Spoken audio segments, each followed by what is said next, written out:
the way I got involved with SWAT was, my agent and Neil Moritz, the executive producer, they came to me and were interested in me for the movie. And I was obviously interested in the movie, and it just happened. I was actually the last person on board, though. It was Sam was attached first, Colin got attached second, then they got Michelle in, and then they were looking for that last character for DK. And, I was the man, so it's like a job 4, and here I am. So what caught your interest about the role? Well, inside, I've been 14 my whole life, and I love, the idea of running around playing cops and robbers and hide and go seek in the bushes and all that. So for me, it was a no-brainer. I thought the script was cool. I thought the cast was cool. I thought that the storyline was hot, and it made a lot of sense to me to just be a part of a big event movie. Plus, it was my first opportunity to be a part of a big event movie that was really going to be like released in the summer, huge. The closest thing to this was Deep Blue Sea in terms of event, but this one was a full-on, blitz, and I just wanted to be a part of it. I think it's a cool thing to be a part of. What would you say is the most challenging thing about doing this role? I think the most challenging thing about this particular role was just making sure that you did things and approached things with an authentic, in an authentic manner. Just making sure that, everything you did was official and authentic and true to real life SWAT. For me, that was the main thing. So, we did a lot of training in the beginning.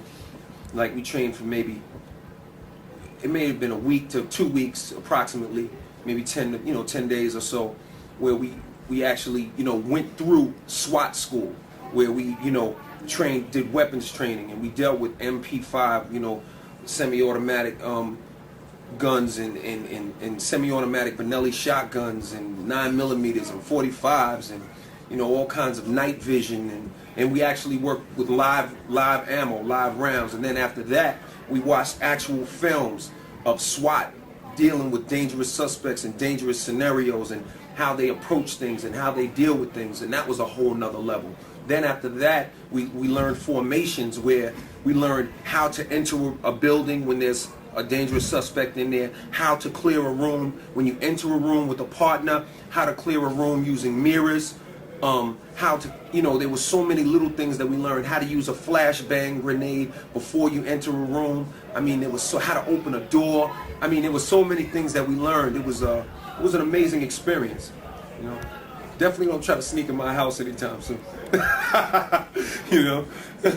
Did you learn anything about yourself as an actor, about your acting skills? The character is not that deep. The role doesn't have that much enough depth for me to, that's not the kind of role it is. Like, I just did a film with Ray Liotta called Slow Burn, and my character is basically torturing Ray for most of the movie mentally, and that's a whole different thing. And in that movie, I learned a lot about myself and a lot about, acting per se. This movie is more like, it's kind of like, if you were to put it in musical terms, an action movie is like doing a concert, and a pure drama or a pure comedy can be more like being in the studio actually making the record. So it's like there are differences, there are differences. It's the same music, it's the same stuff, but it's just a different world. And I think that, with action, it's more about the running and the jumping, but there is acting in it, and there is, great scenes in it, and it is fun, but it's just like a lot of energy, and it's just on fire the whole time,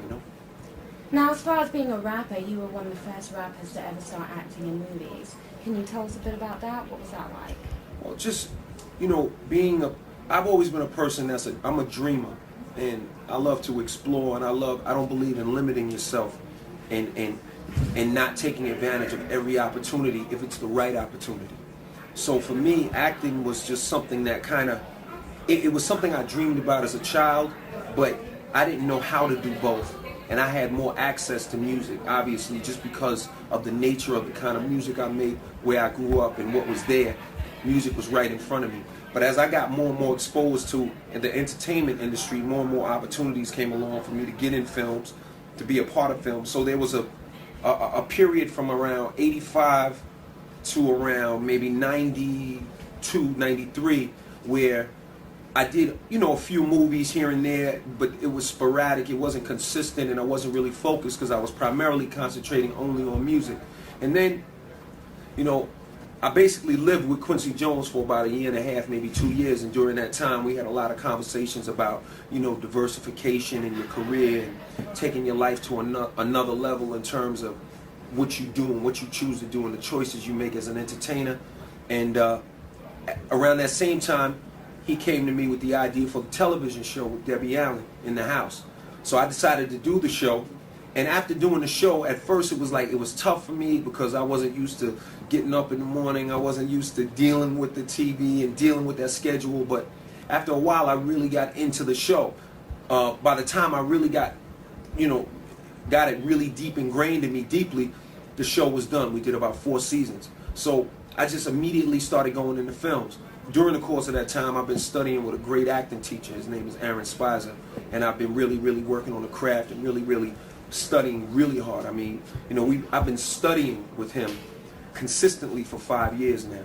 You know, but around that time, so, you know, it's 4 years to go to college. So, I mean, we've really been doing a lot of work and a lot of intense training to really make sure that I had the foundation underneath me so I wasn't just, you know, throwing myself in movies and floating. And if you can watch the progression. If you watch the first episodes of In the House to the things I'm doing now, you can see the growth and the change that that has happened and taken place. So, you know, that was basically it. You know, I just caught the bug and started realizing that I could enjoy myself even though it was a different outlet from music. I started realizing that creatively I could still feel that rush. It's just, you know, I had to find the joy in it. It's a different process, but there's a different kind of joy. I'm doing it now, and I really love it. I enjoy it, and I'd like to do it for as long as I possibly can. And as far as your music, you're an international star. Can you tell us about some of the countries that you visit and how they respond to you? How some of the fans respond? I've been, you know, everywhere from Africa to Scotland to, you know, to Norway to Denmark to Sweden to, you know, to hanging out in Venice to Florence to, you know, Japan to, you know, many different countries around the world. And, you know, the main thing that's usually consistent is that they are some of the best fans in the world in terms of their love for the hip-hop music and their love for artists. And I've always been embraced and given a lot of love by the international community all over the world. Like, I mean, I remember back in the days going to England and going down to Piccadilly Circus and playing video games and hanging out and, you know, and just getting introduced to the culture from the old clubs like the Hippodrome all the way up to today. And you know, meeting people who were from the fancy part of town and meeting people who were from Brixton and, you know, just the whole culture over in London and that whole world over there. It's a very interesting world, you know. And then, you know, like, you end up like, you know, I like going to Germany or going to London and eating Surinese food. Like I don't meet many people from Suriname or, you know, when you're in New York. There's such a huge culture out there around the world. You know, people from Belize and people from all these different places. It's beautiful, and I love to travel the world. I mean, that's one of my favorite things. I mean, right now I got the cover of American Way. That's the American Airlines magazine, and I'm talking about Venice and, you know, and how it was to travel there and shop there and do all of that, and it's, you know, really cool. And a lot of these countries have their own style of hip-hop now. How does that make you feel that they've been influenced by rappers like you? I think it's amazing. I think, quite frankly, France, you know, that language is probably one of the best languages in terms of hip-hop. When you really listen. See, I don't really understand French, and, you know, speak a little and understand a little, so I don't understand enough to really understand the depth of what they're saying. But when you listen to the music and the way they sound, France, those rappers over in France have an amazing sound, you know, the way they sound on top of the records. So it was pretty cool. I actually made a record with a guy in Germany named Spax, you know, and he was rapping in German, and I was rapping in English, and we did that just for Germany, you know. The video never even came out here. It was cool. Now, we're doing a story on hip-hop jewelry. Have you ever used Jacob the Jeweler? I've used many jewelers, you know. Definitely used Jacob, and the original guy, Tito, is a guy that I bought, you know, like a majority of my jewelry from. And you know, a lot of that, you know, a lot of the jewelry and a lot of the stuff that, you know, we started doing early on with the jewelry came from a lot of hustlers and a lot of guys that, you know, we were patterning ourselves after, you know what I'm saying? And I mean, the jewelry really came into hip hop. I mean, you know, Cowboy from Flash, Grandmaster Flash was wearing jewelry back in the days. I mean, everybody's wearing jewelry. I think that I kind of brought it to the forefront with the gold chains and the big chains and stuff, and that got popular. And then Jam Master Jay, may he rest in peace, he went and got even a bigger chain. And then, you know, like if you look at my Walking with a Panther album cover, I had the big ice and the diamonds and all that because, you know, I was hanging with a lot of guys from uptown, and that was like the thing at the time. And, you know, the jewelry has become like a part of the culture. I personally, you know, I don't do a lot of jewelry. I'm not spending my money on that. I'm not even going to sit here and lie to you. I'm not wasting a dime. So I'm not really that interested. But I understand that everybody wants to wear it, and it's cool. You know what I'm saying? You know, I like it. I can't be spending my money on that, though. You know, I'm not even going to lie to you. What about your music? Tell us what's going on with your new stuff. The music, I'm getting ready to start on a new record. The name of the record is The Definition. It's my 11th album. I just re-signed a deal with Def Jam. We got a brand new contract, and I redid that and everything. So all that's done, and I'm about to start on a new record. And other movie projects? I have, like I said before, I have this film called Slow Burn with Ray Liotta. It's like a Usual Suspects type movie. Very interesting film. And Mekhi Phifer and Taye Diggs also in it. And then I have another film called Mindhunters with Val Kilmer and Christian Slater. It's a action thriller about some FBI people being hunted by a serial killer. And I play a Philadelphia homicide detective, and I get all involved in the mix. It's pretty interesting. It's actually a pretty cool, you know, movie. So those are the two things. Then I have some other offers and other things that I'm thinking about. But right now, you know, I'm just excited about SWAT, you know, and looking forward to going to the studio, starting on this new record.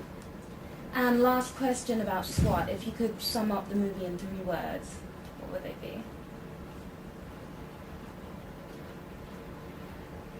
Nothing but action. Straight up action, baby. Straight up action. A lot of fun. Question is about the new album. Like, what's the zone? Are you trying to recapture the same magic you had with What's the 411, or is it a whole different